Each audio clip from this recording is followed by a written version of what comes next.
नमस्कार मित्रांनो, मागील व्हिडिओत आपण पाहिलं की व्हेज मराठा कसा बनवायचा ते, आणि मी तुम्हाला सांगितलं देखील होतं की ज्या भाज्यांपासून मी व्हेज मराठा बनवेल त्यांच्याचपासून व्हेज कटलेट देखील बनवूयात। दाखवल्याप्रमाणे भाज्या बारीक चिरून घेतल्यात, दाखवल्याप्रमाणे त्याच्यात मसाले देखील टाकून घेतले। जर तुम्हाला ही प्रोसिजर स्टेप बाय स्टेप बघायची असेल तर लिंक मी डिस्क्रिप्शनमध्ये दिलेली आहे, तिथून तुम्ही बघू शकता। दोघी व्हिडिओजमध्ये वडे बनवण्यापर्यंत प्रोसिजर सेम राहील, पण कटलेटसाठी आपल्याला काय करायचं आहे, ते कटलेट वडे बनवल्यानंतर ते वडे आपल्याला कॉर्नफ्लॉवरमध्ये मिक्स करायचे आहेत। त्याच्यानंतर दुसऱ्या वाटीत कॉर्नफ्लॉवर राईस फ्लॉवरचं लिक्विड बनवून त्याच्यात आपल्याला ते डीप करायचे आहेत, आणि तिसऱ्या वाटीत आपल्याला ते सेवयांनी छान पद्धतीने कवर करायचं आहे। आणि आता हे वडे अर्धा ते पाऊण तास डीप फ्रीझरमध्ये रेस्ट करण्यासाठी ठेवून देऊ।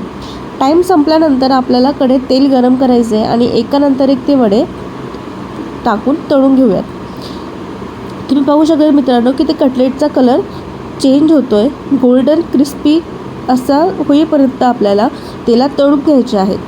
खूप छान क्रंची आणि खूप सुंदर अशी रेसिपी आहे, बनवायला पण तितकीच सोपी आहे।